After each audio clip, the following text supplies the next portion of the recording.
Capítulo 4 de los Hechos, el verso 1 dice ahí: hablando ellos al pueblo, vinieron sobre ellos los sacerdotes con el jefe de la guardia del templo y los saduceos.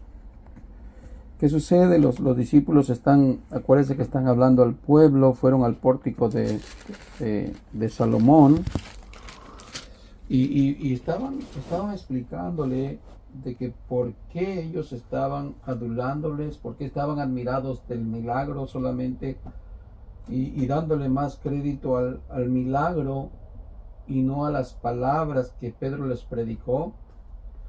Y bueno, ellos les estaban ahí, en este caso reprendiéndoles estaba Pedro, para que no pusiesen sus ojos en ellos, sino en Jesús, que había sido el que había sanado a aquel hombre por la fe que Jesús mismo le había dado a aquel hombre, es que ese hombre estaba de pie. Entonces, ¿qué pasa? Ellos están ahí cuando de repente llegan los sacerdotes con el jefe de la guardia del templo y los saduceos. Acuérdense, muchos de ellos eran rivales de Jesús. ¿Se recuerdan? Cuando Jesús estuvo en vida, ¿cuántas veces intentaron acechar contra Jesús para matarle, para prenderle, para deshacerse de él? Y aquí no es la excepción. Miren lo que sucede. En el versículo 2 dice: resentidos de que enseñasen al pueblo y que anunciasen en Jesús la resurrección de los muertos. Miren, aquí el odio de estos hombres no es contra los discípulos. No es contra Pedro, no es contra Juan, no es contra todos los que estaban ahí reunidos. Aquí están mostrando el odio contra el Señor Jesús. ¿Por qué? Porque Pedro no viene hablando de sí mismo. Pedro no está predicando. Dice, cuando alzó la voz, en el primer mensaje empezó a explicarle varones israelitas. Y le empieza a hablar de Jesús, del Mesías, que él fue varón aprobado por Dios, ¿sí? Exaltado por la diestra de Dios. Y ustedes lo crucificaron, él siendo inocente, y todo lo que les habló. Pedro no está hablando de sí mismo. Pedro no dijo, es tiempo de testimonio, hermanos, yo les voy a contar mi testimonio. Y un día estaba en la barca con Jesús, con los ojos cruzados al cielo, medio nublado, estaba yo ahí ya, porque nos estábamos hundiendo en la barca, pero de repente Jesús se levanta y calmó la tempestad. Si alguien tendría para dar testimonio sería el apóstol Pedro, ¿no? Otra ocasión yo hablé y dije esto, pero Jesús me reprendió. No tendría mucho para hablar de testimonio, cosa que no lo vemos en la escritura, que estén hablando de sí mismos y de ellos como para exaltarse. Incluso usan el testimonio para predicar, sino que están usando la palabra de Dios, la teología de Dios, para hablar de Cristo, para exaltar a Cristo. Entonces, ¿qué pasa cuando la gente o los gobernantes, los sacerdotes, los saduceos, los líderes espirituales se enteran? Ahora vienen ellos y vienen con el guardia del templo. ¿A qué vienen? Vienen a echarle pleito, vienen a echarle bronca, pero no por ellos, porque a fin de todo no es por ellos que vienen, sino porque están hablando de Jesús y porque están predicando que en Jesús hay resurrección de muertos, puesto que ellos están diciendo que Jesús ya resucitó. Están predicando la resurrección. Verso 3, y le echaron mano y los pusieron en la cárcel hasta el día siguiente, porque era ya tarde. Pero muchos de los que habían oído la palabra creyeron, y el número de varones era como 5,000. ¡Wow!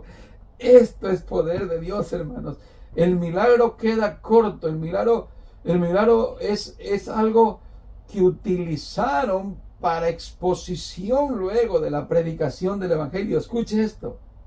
El milagro no es lo más grande, que es el enfoque aquí en la Biblia, para que nos quedemos ahí estancados y empecemos a ver campaña de sanidades de cojos y de milagros de todo esto. No. Aquí el poder que resalta la Escritura es el poder que había en Pedro, en la valentía, en la osadía, en la predicación de Pedro, a tal grado que después de que oyeron la palabra del Señor, se convirtieron alrededor de 5,000 varones. Ahora fíjese, está hablando de hombres nada más. ¿Por qué? ¿Por qué varones y las mujeres no? Póngase a pensar un poquito. Si la mayoría de las veces, donde quiera, en cualquier iglesia, ¿qué es lo que hay más? ¿Hombres o mujeres? Mujeres. Y hoy van a saber por qué hay más mujeres en las iglesias y menos hombres en las iglesias. Y es importante cómo está denotando aquí la escritura específicamente diciendo varones. ¿Por qué? Porque la mujer es más sensible. La mujer es más, si se pudiera decir, más domable. Por ejemplo, la mujer sabe que su rol de ella no le cuesta tanto la sumisión, ¿cierto? ¿Sí o no? A ver, hermanas, contesten las hermanas, ¿verdad que no les cuesta mucho someterse a sus maridos? ¿Y por qué no les cuesta mucho? ¿Por qué? Porque está dentro de su naturaleza que Dios le ha dado. Pero al hombre le cuesta mucho la sumisión a Cristo, a Dios o a otro hombre. ¿Por qué? Porque él se cataloga siempre como un líder, él se cataloga siempre como cabeza y lo es. En todo su diario vivir, él es un hombre, él es quien pelea, quien guerrea, quien trae aquello para con la alimentación, el sustento, y él sabe que es un líder. Entonces está en su naturaleza no someterse fácilmente a otro hombre, ni tampoco a Dios. Por eso es que usted mira más mujeres en las iglesias, porque a ella le es más fácil someterse a Cristo, someterse a Dios, puesto que ya lo traen en su naturaleza y muchas de ellas lo practican sometiéndose a sus esposos. Pero usted no mira a un hombre fácilmente someterse a otro hombre, ¿cierto? Hay golpes, hay guamazos, pero a mí no me vas a someter. ¿Quién te crees? Eso vemos aquí que nos muestra en otras palabras que los cabezaduras han entendido y se han convertido estos cabezaduras a pesar de que son cabezaduras. Y aquí vemos el poder de la palabra de Dios, el verdadero poder que recibieron los apóstoles, no solamente Pedro, porque no estaba solo él, sino que ahí estaba Juan, ahí estaban todos los apóstoles. Ese es el poder. Sin embargo, los pentecostales se quedan clavados en el milagro y de ahí no pasan. Puro de milagro, y mira el poder, y nosotros también tenemos el poder, y gloria a Dios, el diablo se me somete, yo tengo poder. Pero tú escuchas su predicación, tú escuchas su mensaje o miras su testimonio y te dices, wow, qué lejos está de parecerse a un apóstol de Cristo, o a un discípulo, a un seguidor de Jesús. Qué poco testimonio, qué poca capacidad tiene en realidad, ¿no? Tú los miras y dices, no, la verdad que no. Sin embargo, usted mira en Pedro y en los demás apóstoles de ahorita que ya estamos comenzando el libro de los Hechos, esa valentía, esa osadía. Ahora, ¿qué más vemos aquí? El número para muchos no puede ser importante, pero aquí vamos a verle un símbolo bueno. Sí, bueno, en la forma de que ya lo dije, eran hombres. Mire el poder de Dios. Para que estos 5,000 hombres judíos, que pues, es un judío que se considera siempre cabeza y no cola, para que 5,000 se convirtieran en un día, eso habla del poder de la predicación de la palabra de Dios. Eso habla del poder. Ahora, muchos nombran hoy en día la cantidad de 5,000.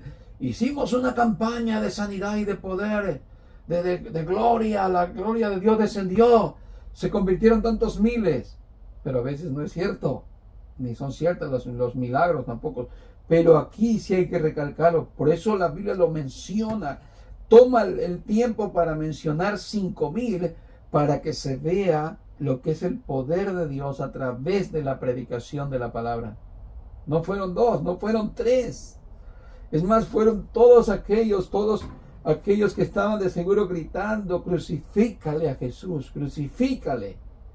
Y esos corazones entenebrecidos, esos corazones duros como una piedra, en este momento están siendo verdaderamente convertidos al Señor. Aquí eso no fue falso, hermano. Aquí no Aquí no fue una propaganda falsa de que tuvimos una campaña de 20,000 personas y se convirtieron 5,000. Aquí estos son números reales. Dijo 5,000 y como 5,000 fueron. Solo fueron 5,002, 5,001, 4,998. Pero estos es palabra de Dios. Esto no es falso. Aquí no se ha montado un teatro, un show. Esto fue real y aquí se mira el poder de Dios en verdad. Muy bien. Eran varones como, dice el número de los varones era como 5,000. Verso 5 ahora. Aconteció al día siguiente que se reunieron en Jerusalén los gobernantes, los ancianos y los escribas, y el sumo sacerdote Anás y Caifás, y Juan y Alejandro, y todos los que eran de la familia de los sumos sacerdotes. Que vemos otra vuelta, aquí están los líderes para hacer juicio, otra vuelta, van a traer a los apóstoles así como trajeron a Jesús. Verso 7, y poniéndoles en medio, les preguntaron, ¿con qué potestad o en qué nombre habéis hecho vosotros esto? Entonces Pedro, lleno del Espíritu Santo, escuche, están llenos del Espíritu Santo. Dice, les dijo, gobernantes del pueblo y ancianos de Israel, puesto que hoy se nos interroga acerca del beneficio hecho a un hombre enfermo, ¿de qué manera éste haya sido sanado? Sea notorio a todos vosotros y a todo el pueblo de Israel, que en el nombre de Jesús el Cristo de Nazaret, a quien vosotros crucificasteis, y a quien Dios resucitó de los muertos, por él este hombre está en vuestra presencia sano. Esto era, hermano, esto era mínimo para cárcel, esto era mínimo para cárcel, pero era ya casi para muerte también. Así como juzgaron a Jesús, fíjese lo que le está diciendo Pedro, fíjese la gran acusación contra ellos. Sea notorio a todos vosotros y a todo el pueblo de Israel, que en el nombre de Jesús el Cristo de Nazaret, a quienes ustedes crucificaron.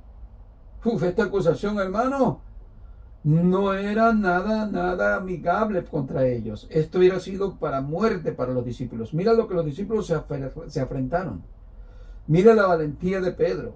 Mire a ese cobarde que negó a Jesús, que salió y lo abandonó. Mire dónde está haciéndole frente a los mismos que enjuiciaron a Jesús, y en su cara. Yo me puedo imaginar el coraje de Pedro, porque Pedro era corajudo, Pedro era intrépido. Yo me puedo imaginar la voz levantada de Pedro, el rostro erguido de Pedro, y una voz tronante, una voz firme, nada de que miedo ni que le temblaran las patas. Ustedes, apuntándoles hacia ellos, ustedes, todos ustedes son culpables, todos ustedes enjuiciaron a Jesús. Ustedes le trajeron mal testimonio, falsos testigos, y al final ustedes condenaron a Cristo. Esto era para muerte para ellos también, hermanos. Pero mire la osadía, mire el Espíritu, mire lo que es estar lleno del Espíritu. Que vayas ante un gobernante, que vayas ante un presidente de la República y no le sobes de la espalda y le digas, usted es el que Dios ha escogido como el profeta para la nación, porque usted tiene un corazón de Dios para gobernar al pueblo.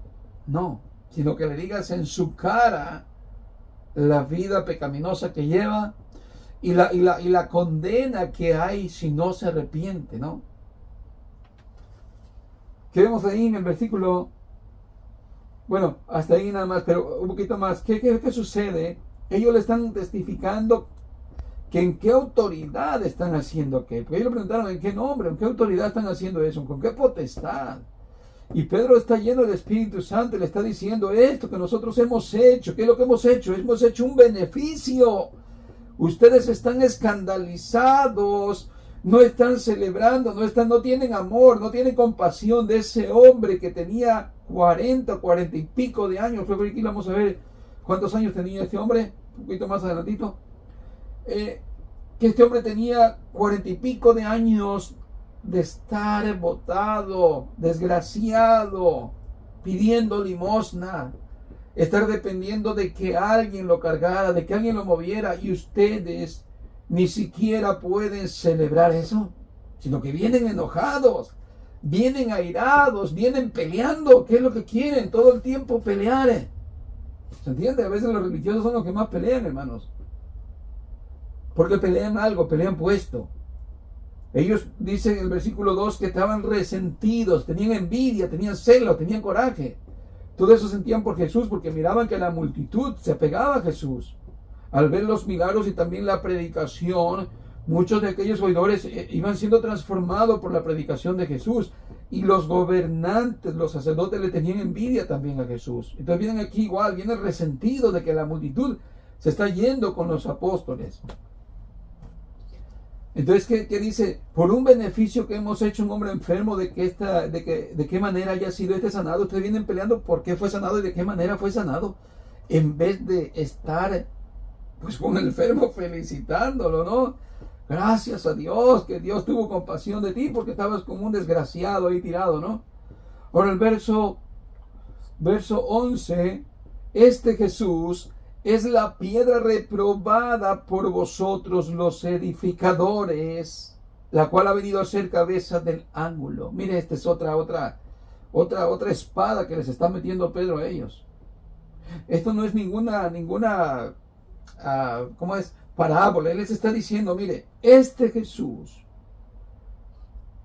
es la piedra reprobada por vosotros los edificadores. ¿Qué le quiere decir Jesús? Mira, digo Pedro a ellos. Si la iglesia o lo que es la religión judía, el pueblo de Dios en el Antiguo Testamento, se está mencionando como un edificio. Pedro lo está ilustrando. Ok, el pueblo de Dios es un edificio y Cristo es la piedra sólida, es el fundamento de ese edificio. No es Pedro, como lo dicen los católicos, ¿no? Pedro es la piedra angular. No, Pedro no es ninguna piedra angular. Es Cristo la base, el fundamento, sólido. Para que todo aquel que esté cimentado en Cristo no caiga, no tropiece, no se pierda.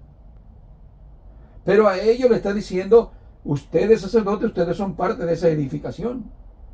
Pero el problema es que ustedes están edificando, pero no reconocieron la piedra que es la primer piedra, la que va en el cimiento, sino que ustedes la desecharon. ¿Y qué les dice? La cual ha venido a ser cabeza del ángulo. O sea, Cristo es el fundamento. Una religión sin Cristo no es la iglesia, no es el pueblo de Dios. Si Cristo no es el fundamento, simplemente la religión es falsa, no hay vida eterna, no hay perdón de pecados, no hay salvación, porque Cristo no es la base, Cristo no es el fundamento. Y verso 12, y en ningún otro hay salvación. Fíjese cómo los está remediando.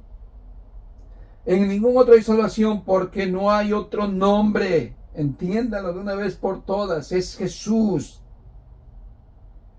Es ese que ustedes crucificaron. Ese es el único. Y en ningún otro hay salvación, porque no hay otro nombre bajo el cielo dado a los hombres en el cual podamos ser salvos.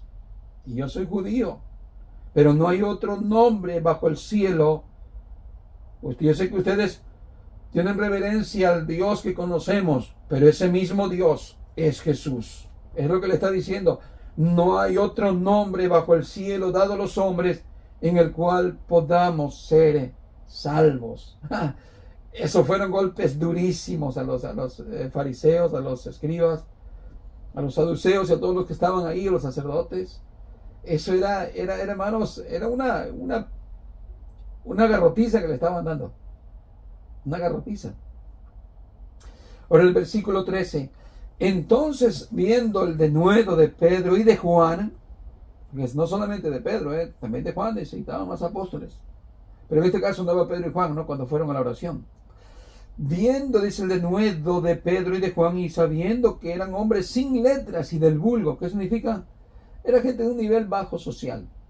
Es como usted y yo, que no fuimos a más que los panzazos a la primaria, y ahí medio aprendimos a sumar y a multiplicar, ¿no? Y a dividir. Medio podemos leer y tartamudeamos y leemos a medias, nos comemos letras cuando leemos. Eso era Pedro, eso era Juan. Hombres del vulgo, hombres de la baja sociedad, hombres que no son letrados, hombres sin reconocimiento, sin estudio. son analfabetas, son gente, bueno, por decir así, no eran estudiosos, pues, no eran de carrera. Bueno, pero viendo el denuedo de qué es lo que vieron, entendieron algo. Dice, se maravillaban y le reconocían que habían estado con Jesús. Miren lo que es, lo que les decía hace un momento. Cuando el espíritu del maestro se pasa a ti. Yo me imagino cómo ellos escuchaban a Jesús hablar, hermanos. Y Pedro estaba hablando muy parecido a su maestro. Muy parecido a su maestro. ¿Por qué? Porque ellos mismos están aprobando. Son hombres del vulgo, son hombres de la baja sociedad, sin preparación, sin carrera, son gentuza. No saben ni hablar. Pero estamos maravillados cómo hablan. Porque reconocían que habían estado con Jesús. Miren lo que es el espíritu del maestro a su discípulo, cómo se traspasa. Y aquí me van a disculpar ustedes, pero ahora, ¿cómo puedo decirle? Me van a disculpar a mí porque hoy, digamos, yo soy su maestro ahora. Imagínense mi bajo carácter. Imagínense mi baja forma de conocer las cosas de Dios a comparación a Pedro, que estuvo con Jesús. Por eso, ¿cuántos hombres que hoy se llaman apóstoles, hermanos? Que se llaman, tenemos el poder como los apóstoles. Nada más que deberían de pensar esto. Yo no estuve con Jesús. Yo no estuve con Él. Yo no. Para considerar un poquito la falta de capacidad que tienen, porque ellos no estuvieron con Jesús. Mira la diferencia de estos hombres que sí estuvieron con Jesús. Más encima, Dios le dio una particularidad a ellos, a los apóstoles, no solamente porque tenían conocimiento acerca de Él y estuvieron con Él, sino porque tenían las evidencias de ser apóstoles, tenían las credenciales para hacer milagros, sanidades y todo lo demás, porque eran los 12 apóstoles del Señor. De ahí más, hermano, nadie puede ponerse en lugar como un Pedro. Nadie más, ¿no? Así es que confórmense con su maestro que ahora tienen ustedes y lo siento mucho por ustedes, pero ellos sí tuvieron al maestro de maestros, imagínense, y vemos el reflejo del maestro de Pedro. Qué lindo, ¿no? Muy bien, seguimos leyendo. Verso 14, y viendo al hombre que había sido sanado, que estaba en pie con ellos, no podían decir nada en contra. Entonces les ordenaron que saliesen del concilio y conferenciaban entre sí. Algunos dicen que en vez de estar conferenciando estaban chismeando, así como chismorreando. ¿Qué hacemos? ¿Qué hacemos para, a ver, qué vamos a hacer? ¿Qué vamos a hacer? En vez de como, en verdad, hacer algo, no sé, algo productivo, ¿no? Pero que estaban ahí como tratar de hacer algo incorrecto. Y en vez de que sea como halagante, estuvieron en una conferencia, más bien están como chismorreando, pues así como cuando murmuraban en contra de Jesús, igual aquí estaban a murmurar. Verso 16, diciendo, ¿qué haremos con estos hombres? Porque de cierto señal manifiesta ha sido hecha por ellos, notoria a todos los que moran en Jerusalén, y no lo podemos negar. O sea que quisieron desaparecer lo que hicieron, ¿no? Sin embargo, para que no se divulgue más entre el pueblo, amenacémosle. Mira lo que estaban conferenciando, más bien tramando. Amenacémosle para que no hablen de aquí en adelante a hombre alguno en este nombre. ¿Ve por qué le decía al principio que el odio no era contra los apóstoles, sino contra Jesús? El mundo odia a Jesús. Mire cómo se reunieron todos los gobernantes religiosos. De a puños fueron todos. ¿Para qué? Para oponerse contra Jesús. Es como si hoy dijéramos, hoy se va a unir Bill Gates, se une el de Facebook, ¿cómo se llama? Ese hombre que inventó Facebook, y se unen los poderosos de la tierra. ¿Para qué? Vamos a restringir videos que hablan de la Biblia, porque eso ofende a los lesbianas, a los homosexuales, es un mensaje de odio. Oh, pero si permiten videos donde pasan mujeres semidesnudas y aprueban el aborto y aprueban cuanta ley antibíblica ante Dios, ahí sí están unidos, se unen contra el Señor Jesús. Verso 17, sin embargo, para que no se divulgue más entre el pueblo, amenacémosle para que no hablen de aquí en adelante a hombre alguno en este nombre. Es el diablo. El diablo mismo se opone para que no se hable más de Cristo. Verso 18, llamándole les intimidaron que de ninguna manera hablasen ni enseñasen en el nombre de Jesús. Verso 19, mas Pedro y Juan respondiéndoles, juzgar, ¿cómo es? Mas Pedro y Juan respondieron diciéndoles, juzgar si es justo delante de Dios, obedecer a vosotros antes que a Dios. Porque no podemos dejar de decir lo que hemos visto y oído. Fíjese lo que es, hermano, está lleno del Espíritu Santo. No tuvieron temor, no se amedrentaron, no dijeron qué nos van a hacer, absolutamente nada, sino que mire cómo la osadía, el poder está influyente ahí. Dice, juzgad si es justo delante de Dios obedecer a vosotros antes que a Dios. Y eso nosotros podemos pensar hoy en día, hermanos. Es necesario, hermanos, que nos sometamos a una vida acá más apegada al trabajo, a lo secular, en vez de estar en una comunión con Dios, estudiando la palabra. ¿Entienden, hermanos? Irme a celebrarme, no sé, mi día, acá, al otro, y faltar a la iglesia, estar allá, estar acá, pero menos estar obedeciendo al Señor, hermanos. Deberíamos preguntarnos mucho esto. ¿Qué valentía tenemos para afrontar al mundo? ¿Qué valentía tenemos, qué osadía tenemos para afrontar nuestras pruebas, nuestras circunstancias diarias? Para llegar a la conclusión, voy a obedecer esto que se me presenta, esto que no es de Dios, o a Dios primero. Verso 20, porque no podemos dejar de decir lo que hemos visto y oído. Ah, qué lindo es eso cuando arde tu corazón, hermano, que no hay temor a nadie, no hay temor a hombre, no hay temor a lo que te pueda hacer la sociedad, no le tienes miedo a nada, sino que estás lleno del amor, de la gracia, el poder de Dios, y lo que quieres es hablar al mundo las maravillas de Dios, hablar de Cristo.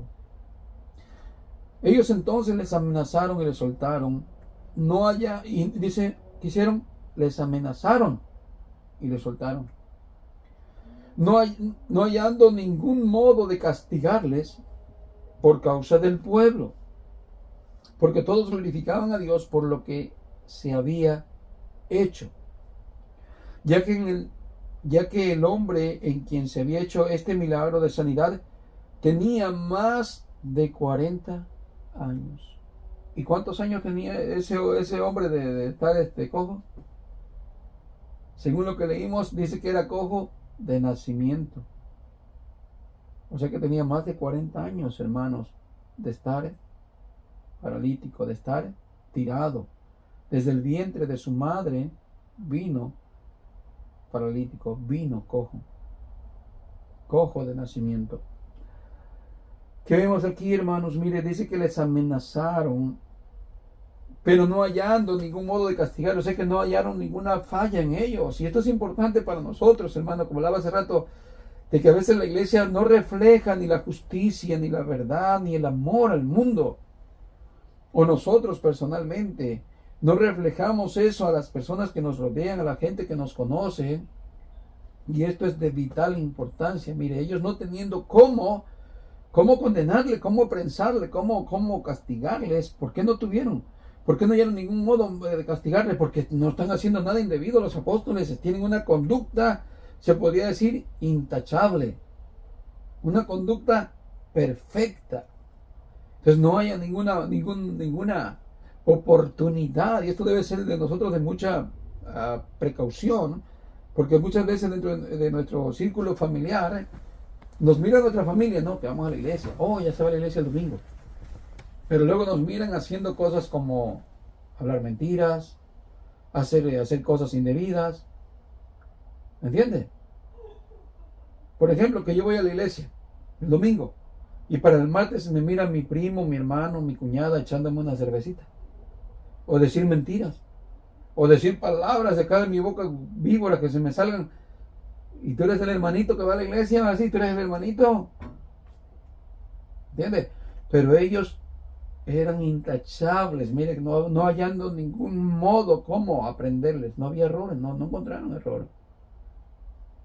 Aunque le buscaran, aunque le trataron de buscar. Y es muy importante para nosotros, porque mucha gente ve por eso y dice, ustedes son cristianitos, pero no son de verdad.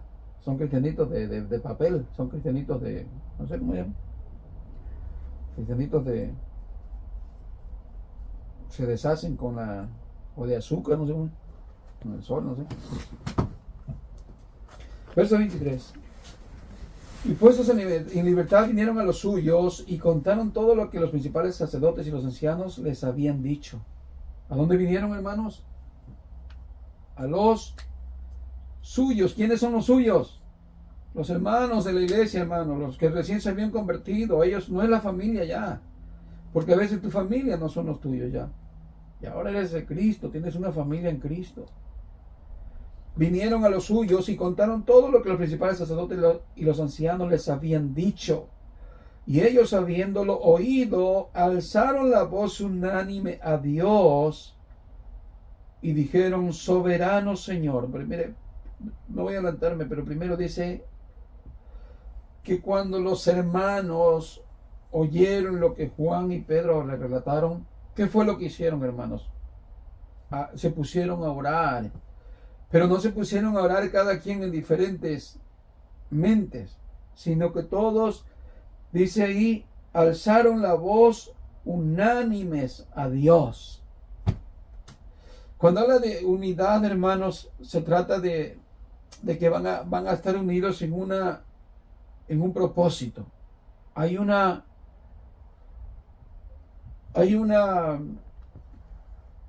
consecuencia por lo cual van a orar. Es unidad. Unidad. Ahorita va a ver la oración. No me quiero adelantar, pero va a ver la oración cómo es unida. Es unidad.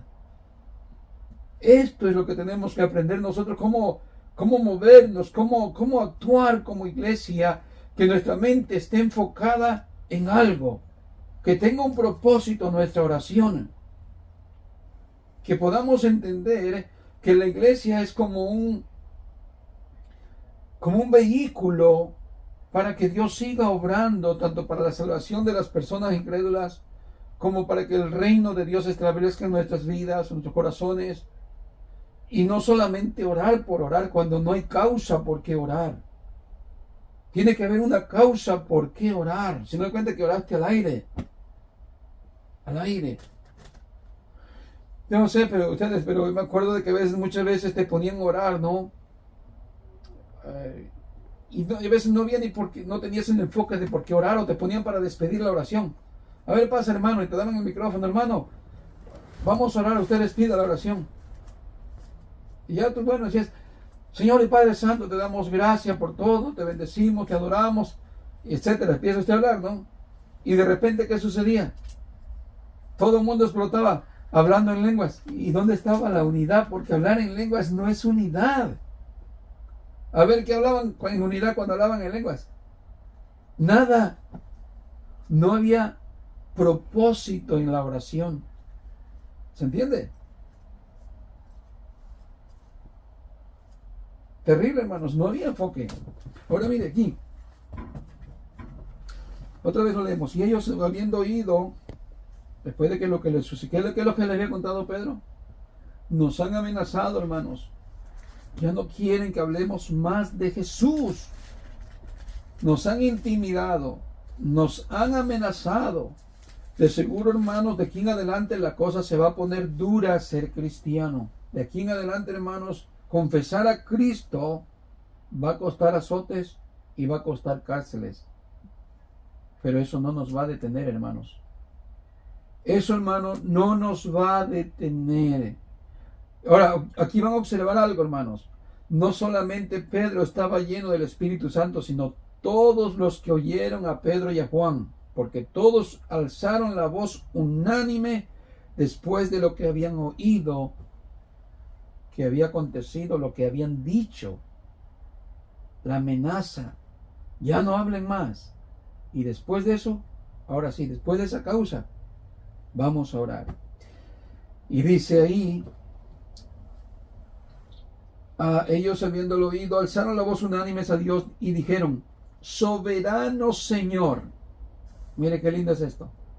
Ellos no están orando a cualquier Dios, están orando al que es soberano. ¿Sabe qué es soberanía, hermanos? ¿Sabe qué es soberanía? Es como, por ejemplo, en su país hay un soberano. Hay una ley soberana dentro de su país. Que no puede ir otro hombre, otro presidente, otra autoridad fuera de esa nación para querer cambiar lo que ahí rigen las leyes dentro de su país de ustedes. Porque ese país es soberano, cuenta con una soberanía. Pero Dios no es soberano de una nación. Dios es el soberano del universo, Dios soberano de todo lo que hay creado. Así es que mire cómo se dirigen a Dios, mire con qué palabras. Esto es reconocer a Dios. No solamente que Él puede, sino que es dueño de todo y que todo está en sus manos, que todo está en control de Él. Él es el soberano. Y le dice, soberano Señor, tú eres el Dios que hiciste el cielo y la tierra, el mar y todo lo que en ellos hay. Que por boca de David tu siervo dijiste, ¿por qué se amotinan las gentes? ¿Y por qué los pueblos piensan cosas vanas? ¿Sí? Aquí si fuéramos al Salmo, debe estar en el Salmo creo 14, si no estoy mal. A ver, ¿cuál Salmo? Sí, Salmo. No vamos a ir ahorita para avanzar, pero esto está escrito en el Salmo, podemos repasarlo luego.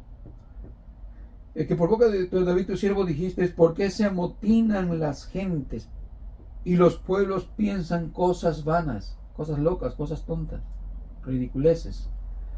Se reunieron los reyes de la tierra y los príncipes se juntaron en uno contra el Señor y contra su Cristo. Así está el mundo hoy reunido para pelear contra Cristo. Porque verdaderamente se unieron en esta ciudad contra tu santo Hijo Jesús, a quien ungiste, Herodes y Poncio Pilato, con los gentiles y el pueblo de Israel, para hacer cuanto tu mano y tu consejo había antes determinado que sucediera.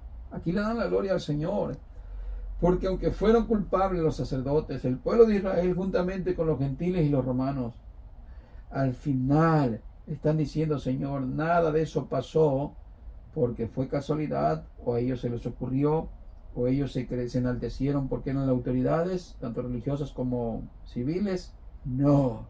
Verso 28, para hacer cuanto tu consejo, o cuanto tu mano y tu consejo habían antes determinado que sucediera. Y ahora, Señor, mira sus amenazas y concede a tus siervos que con todo denuedo hablen tu palabra. Mira lo que está. Primero, exaltaron al Señor hablándole, Señor, tú eres el soberano. Todo está en tus manos. Y ahora mira la causa. Le dicen, mira sus amenazas. Mira. Pero no mira para, pobrecito de mí. ¿Qué van a hacer de mí? Señor, yo soy tu siervo y mira lo que me está pasando. Me estoy muriendo de pobre porque... ¿Por qué? No lo entiendo si yo soy tu siervo. ¿Se entiende? Hay gente que piensa que porque es un hijo de Dios. Yo no entiendo por qué estoy pasando esto. ¿Por qué lo permites? Si mira al impío. Mira al impío cómo se deleita. Duerme en paz y anda pecando. Y yo que te sirvo, yo no lo entiendo. ¿Por qué me pasa esto a mí, Dios? No, eso no es la oración. Fíjate, le está diciendo, mira sus amenazas como diciendo, mira, Señor, nosotros no vamos a tomar ninguna represalia contra ellos, ni tampoco vamos a tomar venganza por nuestra mano, porque eso te corresponde a ti, Señor, que eres el juez de toda la tierra, y tu palabra dice, mía es la venganza, yo daré el pago. Por eso le hacen esta mención y le dicen, ahora Señor, mira sus amenazas y mira la petición. No le está diciendo, señores, que les caiga un rayo, mátalos. No, mira la petición. Y concede a tus siervos que con todo denuedo hablen tu palabra. ¿Qué están pidiendo? Más valentía. Más valentía, Señor. Sí, probablemente vamos a pasar lo que vamos a pasar, pero Señor, danos más valentía. Haznos más valientes, Señor, de aquí en adelante. ¿Para qué? Para hablar tu palabra. A veces nos amedrentamos con cualquier prueba y en vez de estar enfocados, Señor, esto es poco, va a venir más de seguro, pero dame más valentía, Señor. Dame más valentía. Dame más, Señor, valentía. Sí, muy bien. Ahora el verso 30. Mientras extiendes tu mano para que se hagan sanidades y señales y prodigios mediante el nombre de tu santo Hijo Jesús. Muy bien. Otra palabra que siga mostrando Dios su poder, tanto en la predicación, o sea, de nuevo, para hablar tu palabra, ese de nuevo, palabra y hechos. El milagro es como para que se preste para la predicación, ¿se entiende? Hace cuenta que cada milagro fue un motivo para la predicación. Fue un comienzo para empezar el discurso. Verso 31. Cuando hubieron orado, el lugar en que estaban congregados tembló, y todos fueron llenos del Espíritu Santo y hablaban con denuedo la palabra de Dios. No solamente Pedro y Juan estaban llenos, o los 12 discípulos, o los 120, sino todos aquellos que estaban ahí escucharon. Todos estaban llenos de esa valentía, de ese amor a Dios, de ese corazón, una misma mente, un mismo sentir, un mismo propósito. Eso es la iglesia. No lo que hoy en día se vive en las iglesias, de que cada quien ora por su lado, le desea mal a su prójimo, tiene envidia si uno tiene más que otro, cosas así. Eso no es la iglesia. Verso 32. Y la multitud de los que habían creído era de un corazón y un alma, y ninguno decía ser suyo propio nada de lo que poseía, sino que tenían todas las cosas en común. Muy bien, mira lo que sucedía. Se fueron las envidias, se fueron todo lo que pues antes de Cristo no uno sentía. Tienen todos de un solo corazón y un alma, un mismo pensamiento. El alma es el pensamiento, una misma mente. Y ninguno decía de ser suyo propio nada de lo que poseía, o sea, no había desigualdad. Y todas las cosas las tenían en común. Aquí no significa que Dios quiere que seamos comunistas y el que no trabaje de todos modos coma, ¿no? No, al contrario, el principio es que el que no trabaje, que no coma, ¿no? Sino que esto habla de un amor que había en la iglesia. Amor, unidad. Y tanto amor era que si alguno padecía pobreza, los que tenían, pues empezaron a donar, empezaron a dar de sus posesiones. Y era para mostrar el amor que tenían para los demás hermanos. Verso 33. Y con gran poder los apóstoles daban testimonio de la resurrección del Señor Jesús, y abundante gracia era sobre todos ellos. Así que no había entre ellos ningún necesitado, porque todos los que poseían heredades o casas las vendían y traían el precio de lo vendido. Vemos aquí, esto es más que el diezmo. ¿Por qué? Porque el diezmo fue impuesto en la ley como parte de un requisito de cumplir, no por amor. Pero aquí este es el comienzo de la iglesia, que ya se mira la acción del amor. ¿Por qué cree que vendían sus heredades? ¿Y por qué ya no sentían que eran dueños de lo que tenían? Era por amor a Cristo, por amor a los hermanos. ¿Se entiende? Esto supera el diezmo. Significa que cuando nosotros demos, tanto como para la obra del Señor, para pagar los gastos o para ayudar a algún hermano necesitado, esto tiene que nacer de un corazón convertido al Señor, de un corazón lleno del Espíritu de Dios, lleno de amor, lleno de compasión. ¿Te entiendes? Muy bien. Entonces vendían parte de lo que tenían y lo ponían, dice el verso 35, a los pies de los apóstoles. Y se repartía cada uno según su necesidad. Entonces José, a quien los apóstoles pusieron por sobrenombre Bernabé, que traducido es hijo de consolación, levita, natural de Chipre, como tenía una heredad, la vendió y trajo el precio y lo puso a los pies de los apóstoles. ¿Qué vemos ahí? Refleja el carácter de Bernabé. ¿Cómo le llamaron? Hijo de consolación. Oh, ese Bernabé es hijo de consolación. ¿Cómo me consuela con su ayuda? Me tuvo compasión a mí, me tuvo misericordia. Es hijo de consolación. Pero vemos que no hay envidia, no hay malicia, no hay maldad. Pero ya en Zafira y Ananías, aquí va a ser otra cosa. Vamos a estudiar la otra semana, que ya dimos una enseñanza en la iglesia acerca de eso. Pero ahí vamos a ver que no hay un corazón puro, que no hay un corazón amoroso, sino que ahí sí hay malicia. Hasta ahí, hermanos, logramos terminar el capítulo, hermanos. Nos costó, por poco no lo terminamos, pero ahora